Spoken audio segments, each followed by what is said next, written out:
Hello, everyone, and good afternoon. I'm Ilgin Yorulmaz, a freelance journalist, and today we have a guest to discuss a very important humanitarian threat, lethal autonomous weapons systems, or so-called killer robots.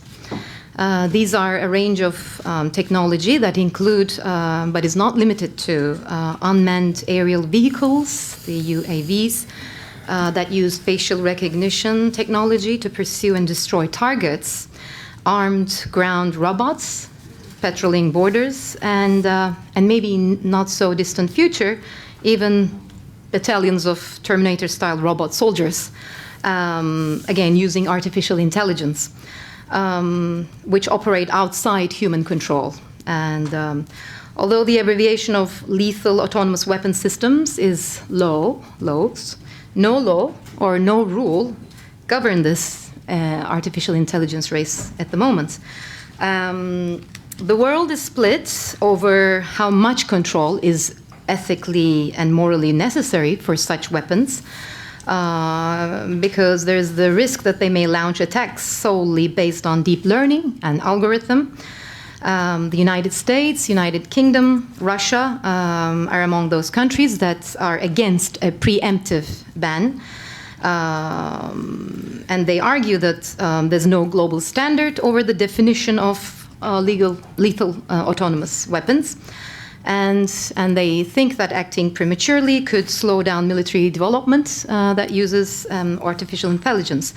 Mary Wareham is Advocacy Director of the Arms Division of Human Rights Watch, and she's also the coordinator of the campaign to stop killer robots. It's a growing campaign, a growing coalition of 113 non-government organizations since 2012, I believe, and it's across 57 countries now, and they are lobbying for a ban. And they argue that fully autonomous killer robots will open a Pandora's box of issues, and that handing over the human judgment to a machine, an algorithm, is a huge mistake. Mary is here in Tokyo to speak as an international committee of the Red Cross Symposium tomorrow, so I would urge you to all please also attend to that if you can. And as usual, we're going to let our speaker make a statement, and then we'll open the floor for comments or questions. Thank you very much. Please, Mary. Thank you, Agin. And thank you for coming. It's a pleasure to be here in Tokyo. So we're going to talk about a fundamental threat to humanity, killer robots. There are other fundamental threats to humanity. I would say nuclear weapons and climate change are the other two big ones. But the threats posed by artificial intelligence are what we're going to talk today about, and particularly the threats posed by fully autonomous weapons. So I wanted to cover four things in this brief remarks. One is, what are we talking about? The second is, why are we concerned? Why is there a campaign to stop killer robots? Who is doing something about this? And how are we going to do it? How are we going to get a new treaty? So what we're talking about are not today's armed drones or UAVs. They're also not Terminators or other killer robots that you've seen depicted in the movies. We're talking about something in between. We're talking about weapon systems that would be able to identify and select the target and fire upon it without any meaningful human control. Basically, outsourcing killing to machines. That raises for us a whole host of huge concerns, not least moral. By permitting the development of fully autonomous weapons, we're crossing a very bright moral line and basically delegating killing to machines. That's unacceptable for us at Human Rights Watch and for the other non-governmental organizations that are part of the campaign. it poses not only this moral dilemma, but ethical. And we see with the slide towards the use of armed drones and the remoteness now of conflict for countries like the United States, the ethical concerns that raises, the fact that you can send in the armed drones instead of your human soldiers. Our concern, and one of the founders of the campaign is the Nobel Women's Initiative, so all of the Nobel Women Peace Laureates, and they're furious because they're worried that this will make it easier to go to conflict, to resort to warfare. There are a host of legal questions and doubts about whether or not existing law is sufficient to deal with the threat posed by killer robots. That's part of the reason that I'm here, is to talk with the International Committee of the Red Cross lawyers tomorrow. There are so many doubts and questions that I think a majority of countries now recognize the need for a specific legally binding instrument to tackle killer robots. This has happened in the past on landmines, on cluster munitions, on nuclear weapons, and killer robots are next. We see the proliferation beginning, although no state will admit that they are actively developing lethal autonomous weapon systems right now. And many say that they have no plans to do so. But all around us, we see increasingly autonomous weapon systems being deployed. There's a new book out by Paul Shah called Army of None. It's been translated into Japanese and was released earlier this year. It's a good overview of investments in technology by the military, and especially into autonomous weapon systems. CIPRI, the arms organization in Stockholm, has put out a very good publication with an overview of all of the different types of weapon systems with autonomy in them that exist today. And we have identified 6 countries as really leading the military investments here. Of course, the United States was first, and it probably remains in the lead. China and Russia are investing heavily in autonomous weapon systems, although it's much harder for us to determine exactly what is happening in those countries. There's not so much transparency there. We've also looked at what we call precursors to killer robots being developed by Israel, South Korea, and the United Kingdom. And that's a fairly short list right now. But we know that the technology will not stay confined to those countries, that it will proliferate, and it will proliferate widely. And that proliferation will cause a host of security concerns. I want to touch on 2 final kind of why questions about why the concerns over this. Some are technical. It was roboticists who came to Human Rights Watch about 5 years ago and said, we're deeply concerned because we can see what is coming and there are no specific rules here. And we know what can go wrong with technology, with hacking and spoofing, and what happens when the enemy gets hold of the weapon system and uses it against you. In addition to those technical concerns, the last one I want to touch on is operational. We get the sense that a lot of soldiers are very uncomfortable with this development. They're kind of told it's inevitable, that you have to keep developing the technology, that warfare is becoming ever faster. We have to be able to respond very quickly. And that really makes the role of the human soldier kind of they're in the back seat. And it raises a whole host of questions for them. So those are some of the why. Why did we launch the campaign to stop killer robots? as you heard, and in the press release, we detail the non-governmental organizations that are part of the campaign. And here in Japan, I want to acknowledge Association for Aid and Relief Japan, AAR Japan, who is a co-founder of the campaign and sits on our leadership body, Sokogakai International, Human Rights Now, and of course the Human Rights Watch office here in Tokyo. These are some of the most active members of the campaign here in Japan, and we very much hope that other NGOs will join them. Who else is concerned about this? We have found at least 29 countries to date who agree that we need to ban killer robots.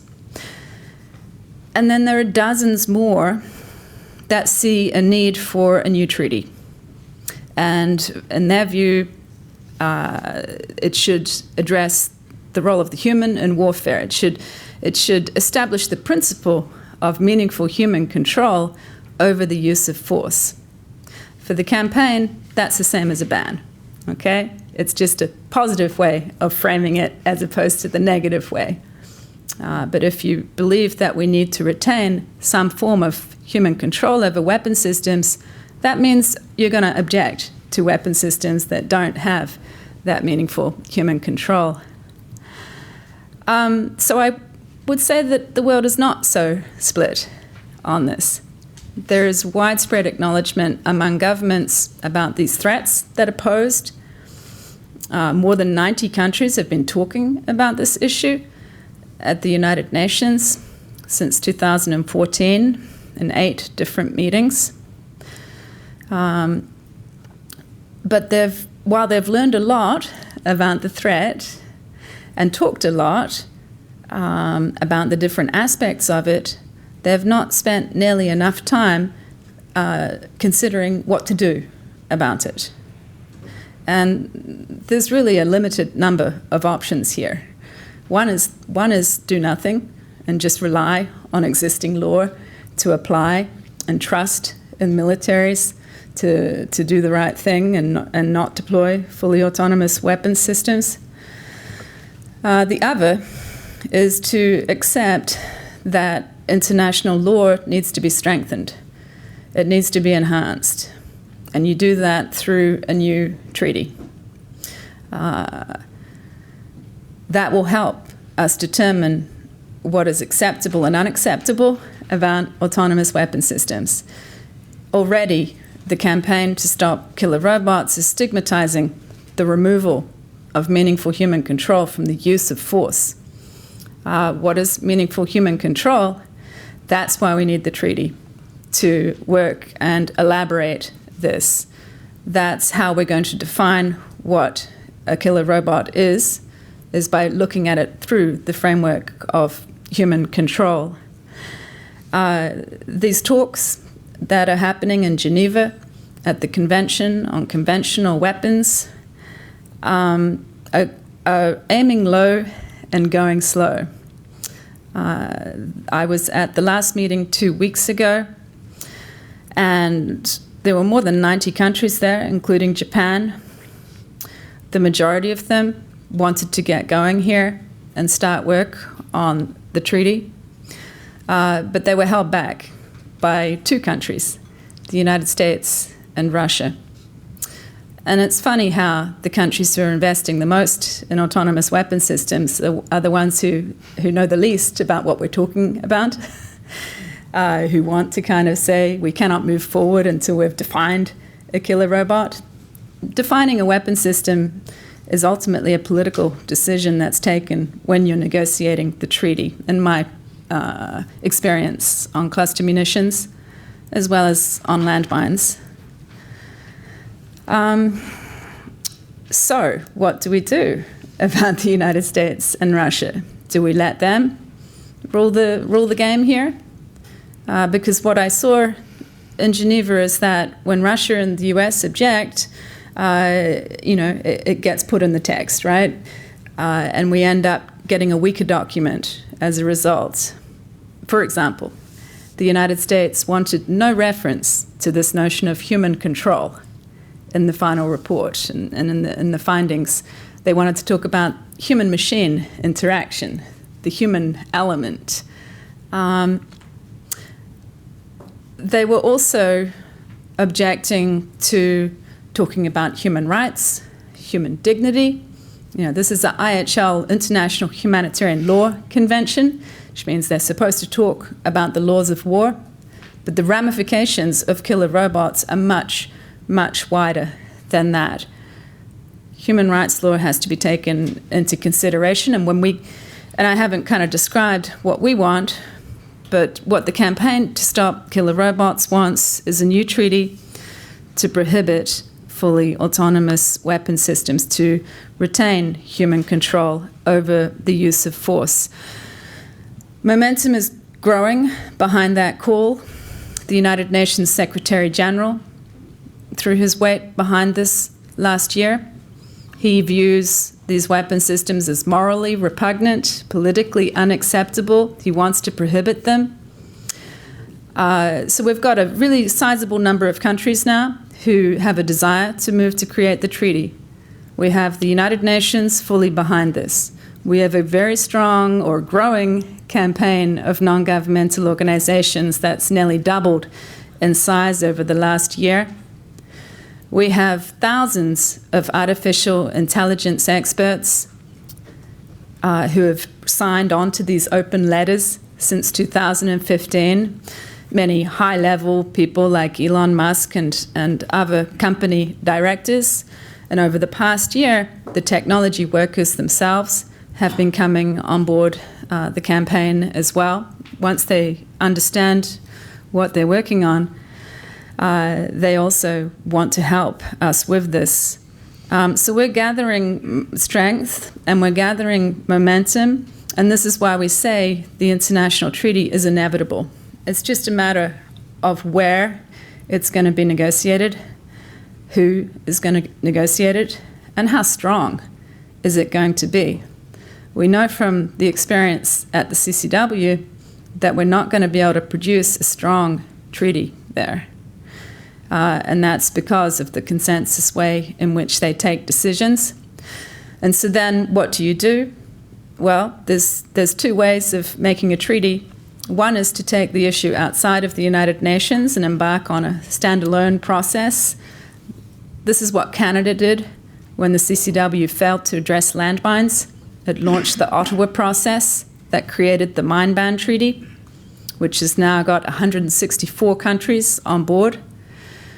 This is also what Norway did a decade later, in 2006-07, to create the 2008 Convention on Cluster Munitions. And then another way to create a treaty is to get it launched through the United Nations General Assembly, through a resolution that kicks off the process. And that's how the Arms Trade Treaty and the Treaty on the Prohibition of Nuclear Weapons were created.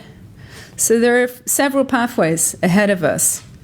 And the Campaign to Stop Killer Robots is willing to work with states on any pathway as long as it creates the treaty and does so as quickly as possible. So I think I'll leave it there. Maybe that's enough. Very much. And see if there's questions. Yeah. Thank you. By the way, I should mention, of course, that in 1997, you were one of the prominent supporters to ban the landmines, the International Coalition to Ban Landmines, which actually shared the Nobel Prize, Peace Prize, with Jody Williams, and you were there, I think, with Jody. Yes, I worked for Jody at the time of the negotiation of the treaty banning landmines. And I remember what the foreign minister of Japan did then. Abuchi was the foreign minister. And he decided that Japan needed to support this effort to ban landmines. He accepted the humanitarian threat or challenge or problem that you saw before you. And once the negotiations got going, he'd actually become the prime minister by the time they concluded, so he signed in his capacity as prime minister. Mm-hmm. Mm-hmm.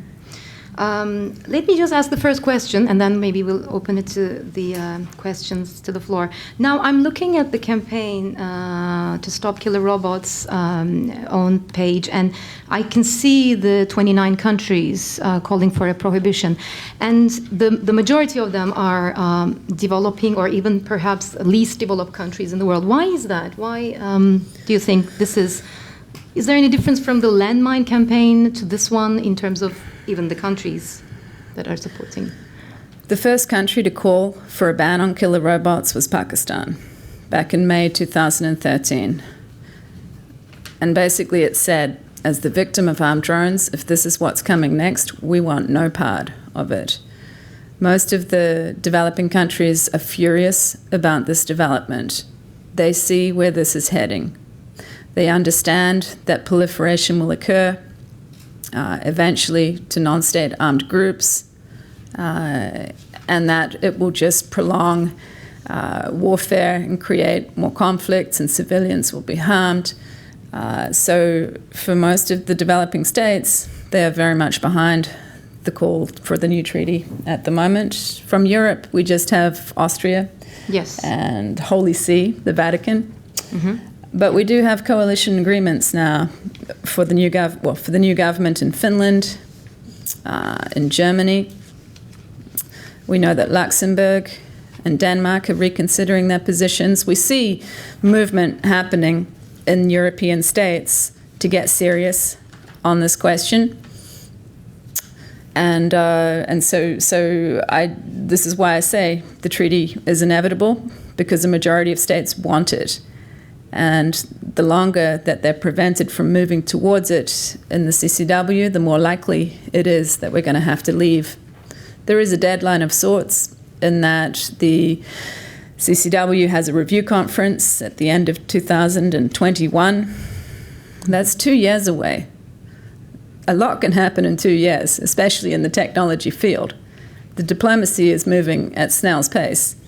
But we see the technological investments. So we're not happy about being told to wait 2 years for them to sort this out at the CCW, but it is possible that that will happen. And we're trying to use that time productively by seeking the political leadership that we want, by building our movement and our campaign, and by really directly starting to engage with the public and talk with them about this issue, because we haven't done enough of that yet, and I think it's time. Okay. So I'd like to open the floor for questions now, and first from the working press table, if possible, and if you can perhaps come to the microphone and introduce yourself. Yes, please. Thank you. Here. Over there. Oh, you got one there. Which one? Whichever. Those are. Thank you, Mary. I have one question. Sorry, who are my you? name is Nakano. I'm freelance. Thank you. Hi, Nakano. Just like the rise of PMCs, I say about 20 years ago in Iraq or in Afghanistan, is there any possibility that the operation of so-called killer robots is transferred to the private sectors? So private military companies, is that right? PMC.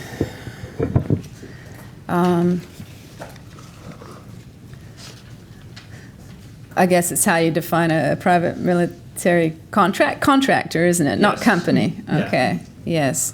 Well, those contractors work for governments a lot of the time, right? In the future, I'm just wondering if they are also operating those robots. I guess that's what I'd call a non-state group, armed group. And it is highly likely. I mean, we see Hezbollah using armed drones at the moment. We see, we see attacks with drones that nobody knows where they came from and who's controlling them. So it is entirely possible. But I did want to say something about defense contractors, if that's okay. They're getting pretty upset with this diplomatic process for dithering. We've created great uncertainty through the campaign to stop killer robots about what is acceptable and unacceptable when it comes to autonomy in weapon systems. I think we're holding up acquisition and development processes. Governments are reluctant to sink millions of dollars into autonomous weapon systems that might be prohibited before they even receive them. Therefore, defense contractors in Germany are actually calling for a treaty because that will help to clarify what is acceptable and what is unacceptable. It'll help to guide them as they move forward with their investments. And the defense contractors are quite savvy on this. They now use the language of the campaign. They also talk about human control. I've seen Lockheed Martin video doing that. We point to weapon systems of concern that some of them are involved in, but it's not the defense contractors who are going to decide here. It's the governments themselves, and which is why we're focused on the nation states and on the need for international law. Once you get a treaty, you have to implement it domestically, and a lot of countries will pass legislative measures to enforce the convention, and that includes penal sanctions and jail terms. Therefore, if the private military contractor is working in a country that has joined the treaty, and they have those measures in place, and they decide to use the killer robot, they could be prosecuted. That would be one way to deal with them. Thank you. Yes, please.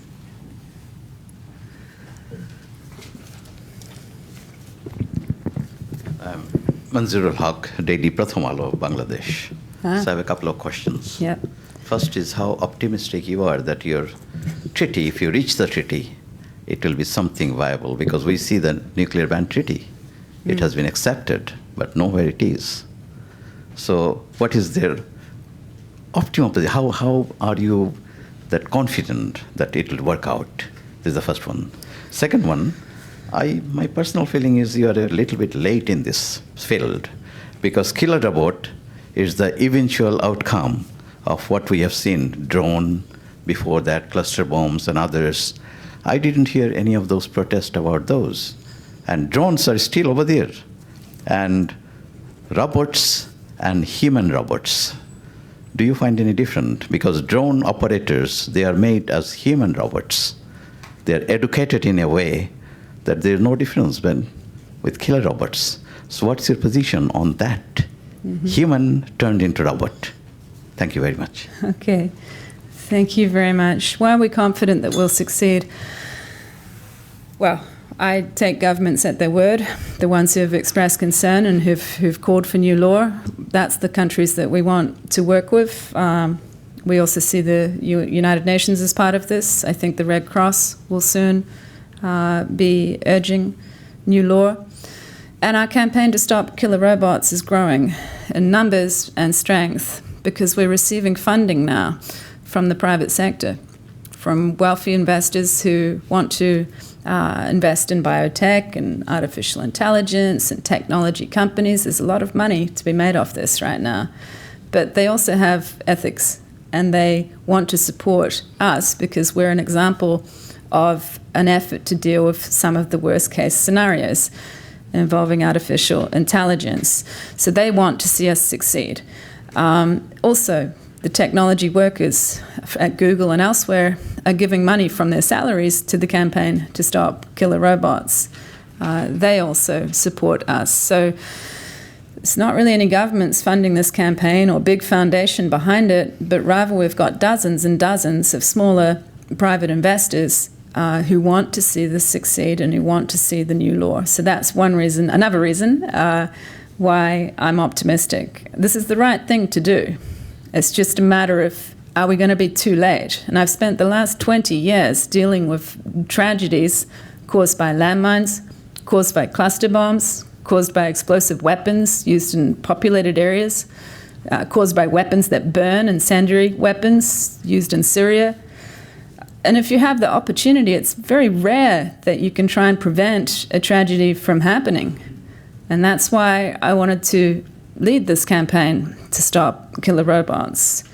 We're not going to idly sit by and let these investments happen. And Human Rights Watch has got a lot of problems with today's use of armed drones.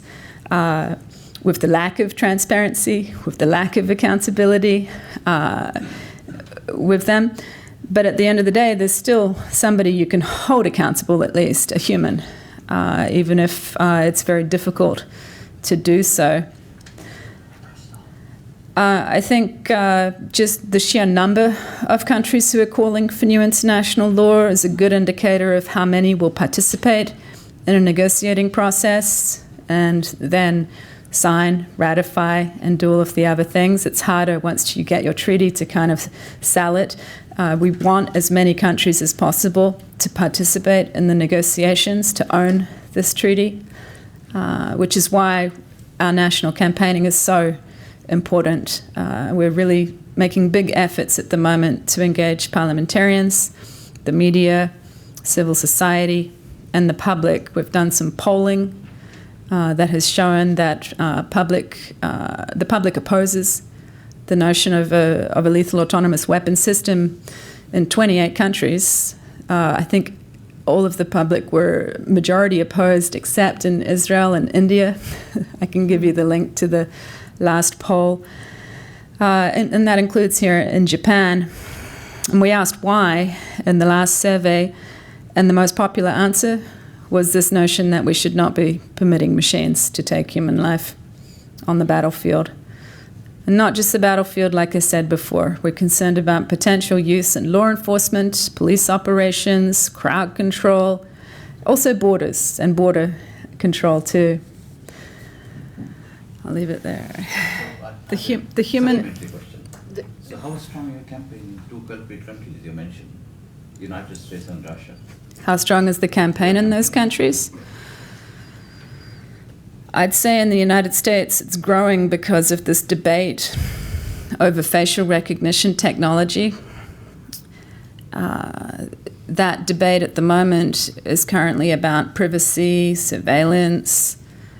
Pretty soon, though, people are going to realize that you'll be able to put that into your phone if they permit this, and you know, select a target and program that in to your robot, your phone, whatever it is, and get your drone with the explosives on it to go and attack that target. This is going to be widely accessible technology. And this is one reason why we call for a prohibition, because we want clear, simple to understand rules. And by establishing the principle of meaningful human control, that establishes the stigma so that you know that it's wrong to create such a weapon system, even if you are the non-state armed group or the criminal. So the United States, I'm hopeful. I'm not hopeful with the current government, but that will change. The US is a democracy. Russia, we do have campaigners who are actually campaigning against domestic violence in Russia, violence against women, who are very interested in the campaign to stop killer robots. And my colleague came to the meeting 2 weeks ago pretty much straight from jail. She said she'd been in prison for 5 days after the protests on the street. She's fearless, and she's using the means that she has to engage, and that is social media is a big part of that. She can talk to a lot of people through those kind of channels. I think if we isolate Russia and the United States enough, and if China looks like it's going to actually help participate in a treaty-making process, it's going to be irresistible for Russia and the United States to sit out a treaty-making process. And if there's one thing that they've learned from the previous ones on landmines and cluster munitions, it's better to be in the room negotiating rather than outside of the room, because the treaty will establish the stigma. And one thing that we've seen on landmines especially is that the United States and Russia have pretty much rejected landmines now, even though they're not part of the treaty.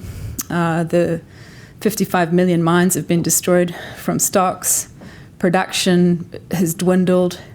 There are no major transfers. But we have the issue of non-state armed groups using improvised landmines. But overall, the stigma is sticking because we've got that framework. And the Convention on Cluster Munitions has 120 countries on board. It's a younger treaty, but it's doing the same thing. It's stigmatizing those weapon systems. All of the states parties to that convention are complying with its provisions. It's really just the outlier nations who are not. And really, I edit an annual report on cluster munitions, monitoring that treaty. And in the last year, we identified Syrian government forces as using cluster munitions. It was not, we couldn't find evidence of Saudi-led coalition in Yemen. They've stopped, I think.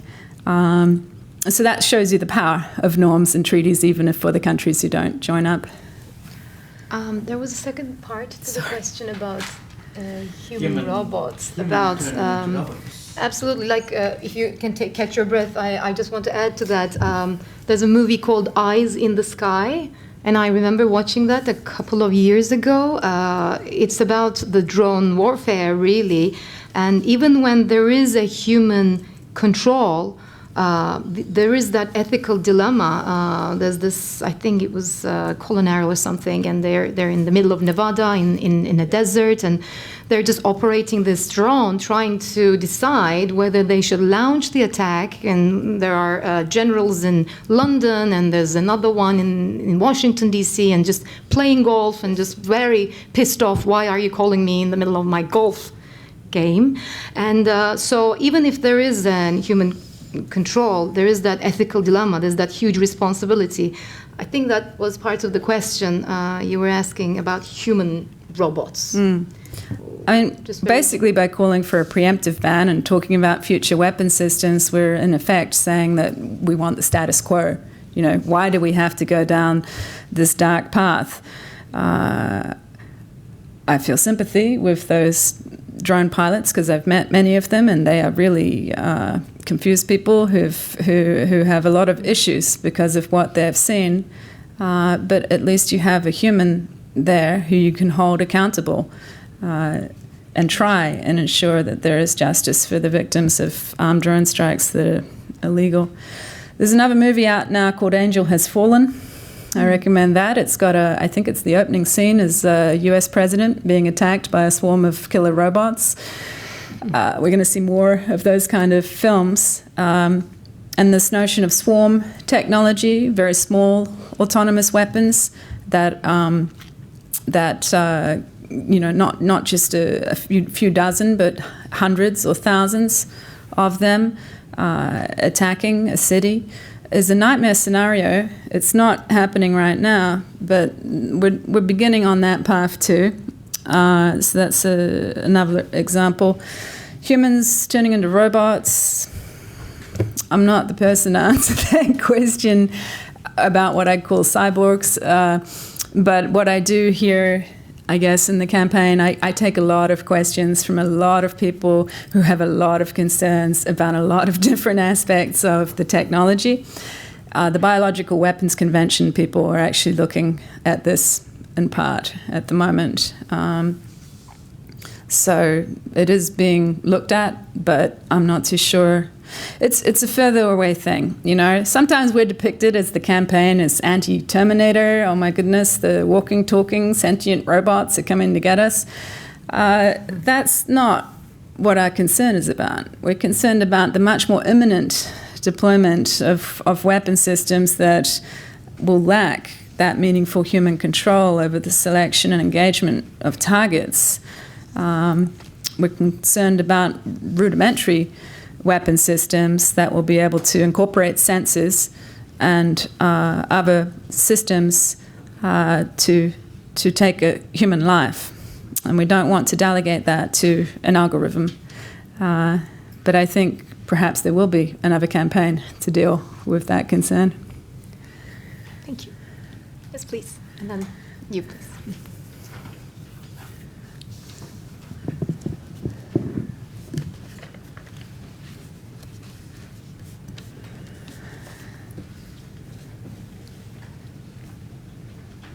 Thanks, Mary, for your presentation. Sakio Uchi with the Yomiuri Shimbun, it's a Japanese daily newspaper.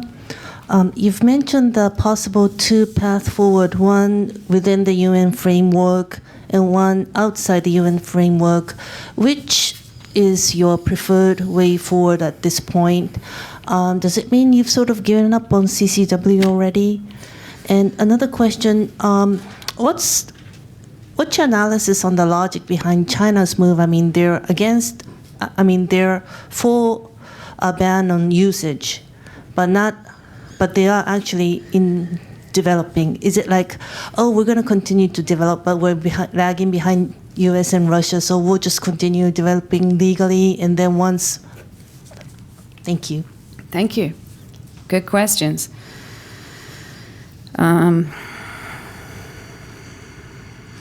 One reason I'm here in Japan is to try and convince the foreign minister and parliamentarians to launch the Tokyo process to ban killer robots. It sounds like a crazy proposal, but for us it makes a lot of sense. So that's really, we need the leadership right now. That's the most important thing, not the forum. What we need is the bold leadership to come forward and to work so that we have countries working, like-minded countries, working together with us in civil society in our campaign to stop killer robots, with the International Committee of the Red Cross, all towards the same objective. It is easier for us in standalone processes. It's harder when you have to do it according to United Nations rules, especially in New York. We do not want a treaty to be negotiated when we're not in the room. We're the whole reason for this international debate over killer robots. We want civil society to be in the room, as we are at the CCW. We were there until 3 a.m. with the diplomats, witnessing them wrangle over the final text. We can speak in that body. We can use the microphone. We can have the presence. So we want to be in a place where civil society is respected and our views are taken into account and the views of the experts. It cannot be a closed-door type of process. I think, I'm asked a lot about the geopolitics of all of this, and I'm much more on the principles side of it. But I think that what China has done has split the consensus and the permanent 5 members of the Security Council by saying there's too many doubts and questions about existing law. We need to move forward and create a legal instrument. Will China commit to negotiate a ban treaty? Doubtful, but the very fact that they want to move forward and create new law has created quite a split there. And it's left the other members trying to figure out, what are we going to suggest then? And this is, I think, part of a phenomenon that you see at the moment where Russia and the United States are not treating multilateralism very seriously at the moment. And guess what? Here's another big country who's willing to step up and be a responsible actor here. Do we trust China, given all of the developments that we see on artificial intelligence right now? My own organization, Human Rights Watch, has put out some devastating reports about the Uyghurs and the surveillance of them using the new technology, the apps that the police use and other things. So I guess China is looking inward on using the tech, but outward it's saying that it's a peace-loving nation and wants to work with others to create the treaty. I take states at their word. Thank you. Yes, please.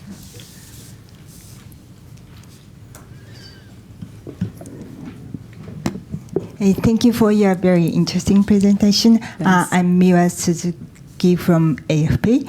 Are you in touch with any robotics researchers?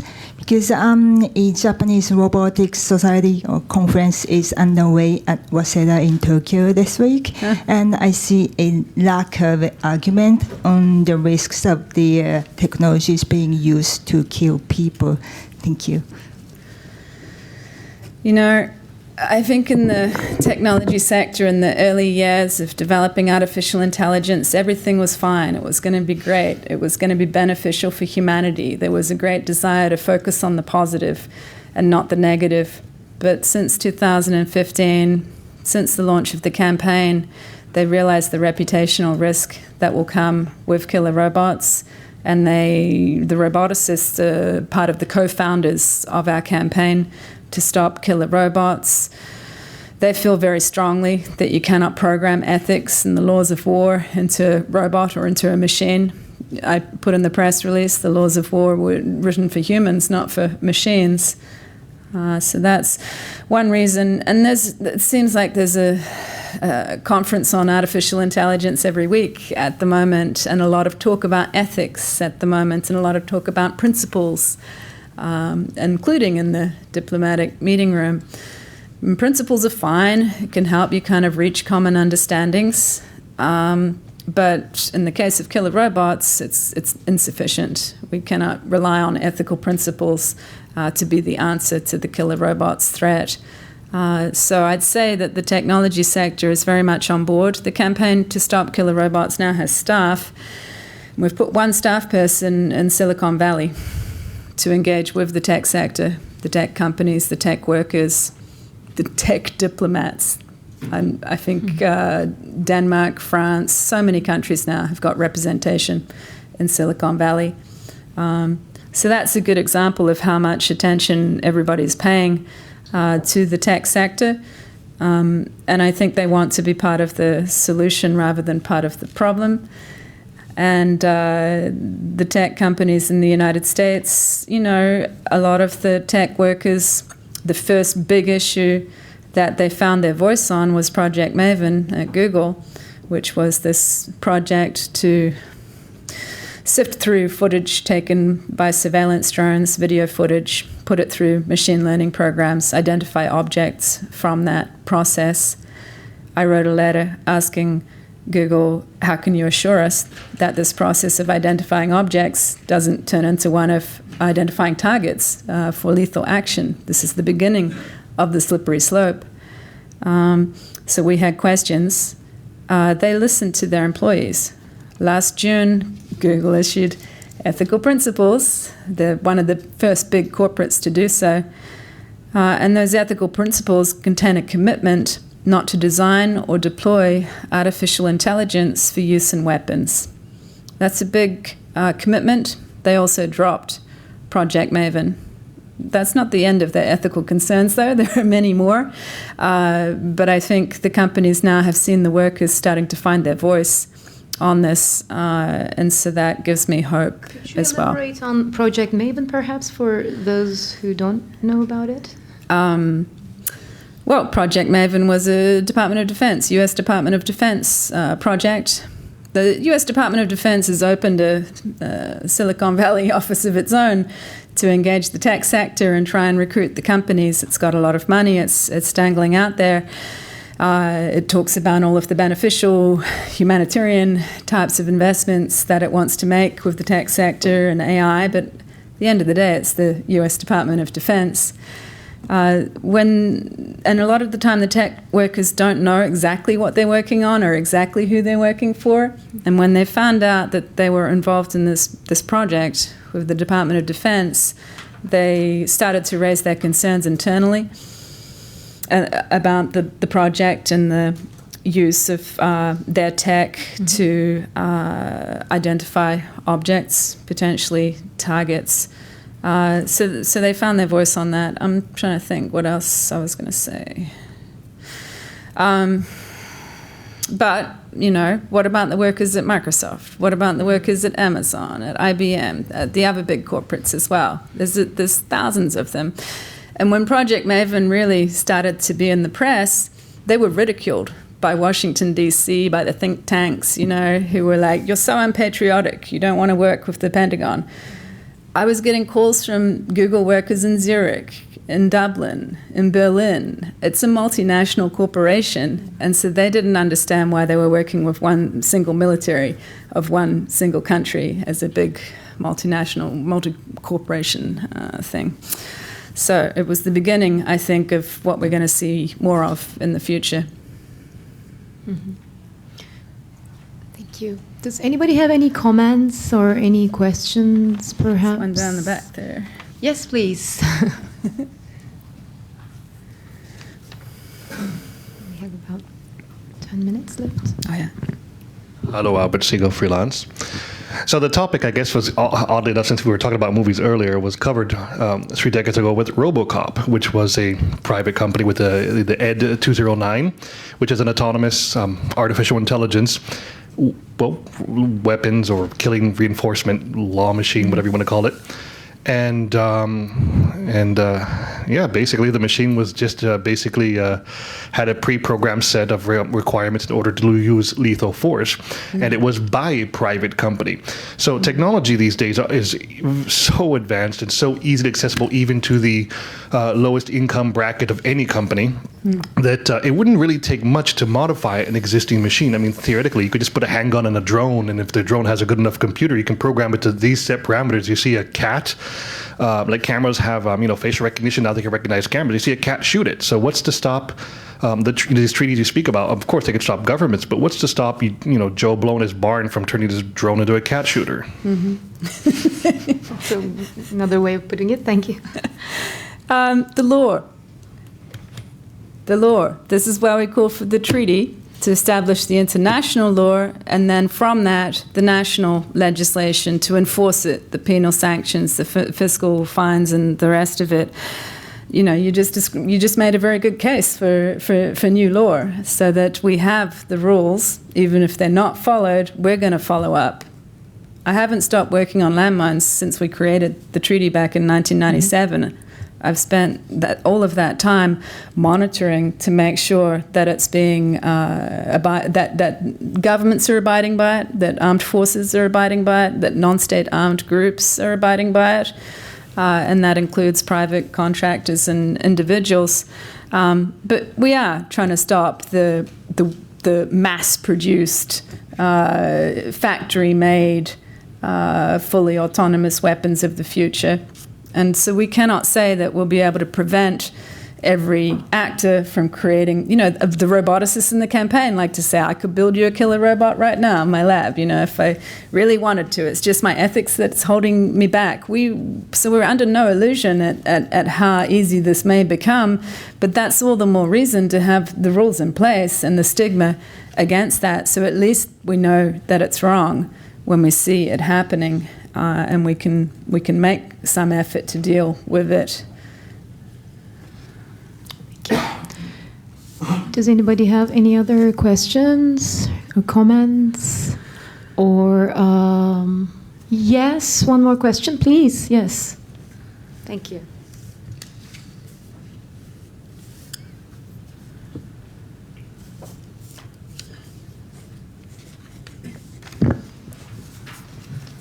So, Mary, can you give us your most updated analysis on how far is the United States from actually making laws? I mean, some say 10 years, 20 years. Others say, the technology, the know-how is already there, so it's just a matter of the will. So what's your analysis? Yeah.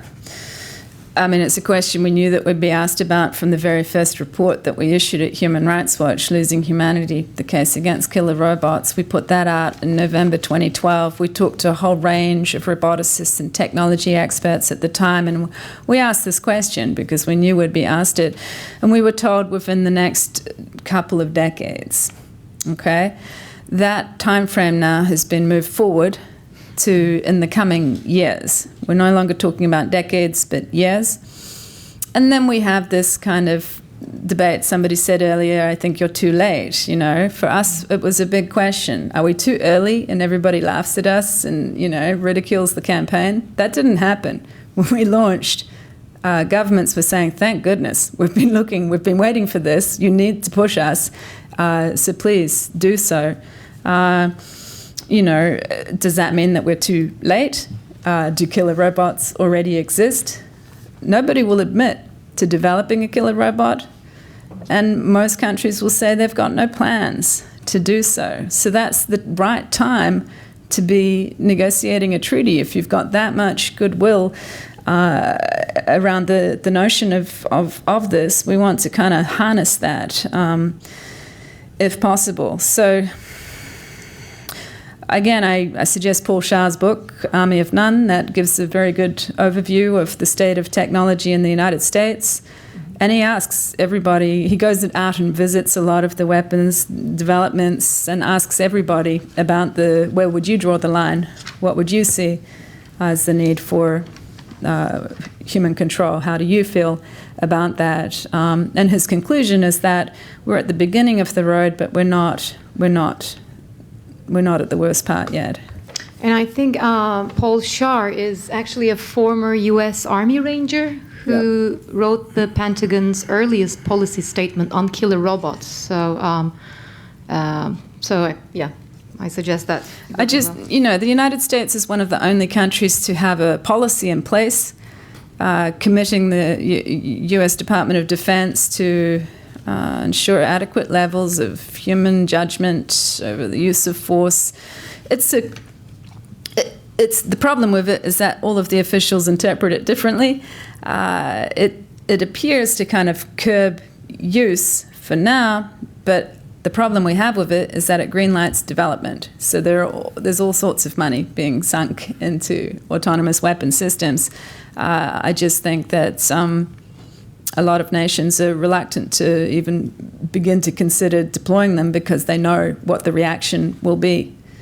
We don't want the states to negotiate the treaty after the first mass casualty accident. But I'm reminded of what Association for Aid and Relief said at the United Nations the first time they spoke about this. If you could prevent a Nagasaki or Hiroshima from happening before it, wouldn't you want to give that a go? Wouldn't you want to do that?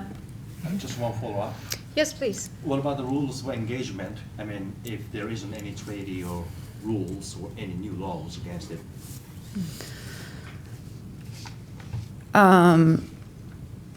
Well, that will be a different campaign. We're not the campaign that started out to create a technology control regime. We're the preventative effort aimed at the preemptive ban. We're not there to talk about potential use and what circumstances might be permissible or not permissible. But that will be part of the negotiations. And so we'll see what is captured in the treaty. If they end up not prohibiting killer robots, but permitting certain types, certain uses, they have to break this down and talk about, all of the different questions that are here. Is it use in populated areas? Do we have problems with the open sea where there's no civilians? Is it the mobility of the system versus it being stationary? Is it the fact that the system is targeting people, personnel, rather than material objects? What is the period of time in which the system is operating? It's no coincidence that the co-founders of the landmine campaign co-founded this campaign because we're in effect talking about mobile landmines. Landmines of today are automatic. They respond to the pressure or the initiation by a human. Killer robots will be mobile in that they'll be able to go out and select and identify their target and then use force against it. The problems with that are that the state of technology at the moment will not be able to distinguish a civilian from a combatant.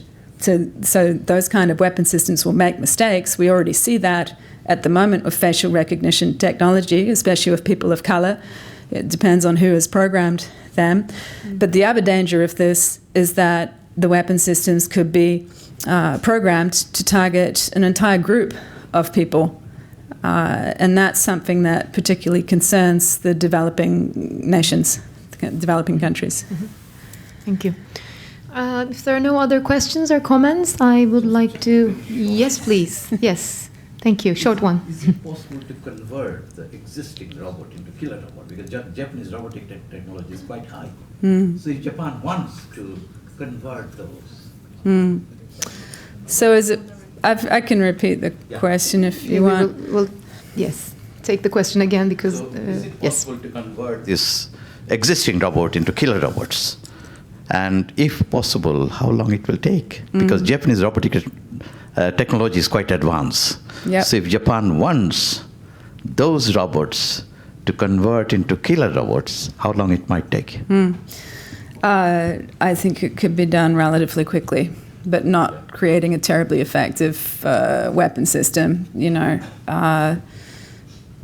But yes, it could happen terribly quickly. but Japan says over and over and over again it has no intention of developing robots that would be capable of committing murder.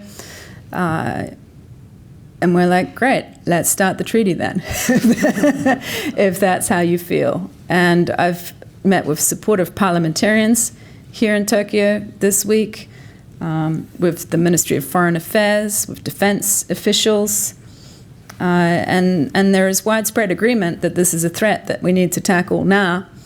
It's just that I want Japan to be bolder here, and this is why we have the Japan campaign to stop killer robots. We want Japan to be helping to lead the process to create the treaty to avoid that kind of scenario. Thank you very much. And thank you very much, everybody, for coming here and asking questions and your comments. The meeting is adjourned. Thank you. Thank you. Thank you again. You'll be here for 10 minutes?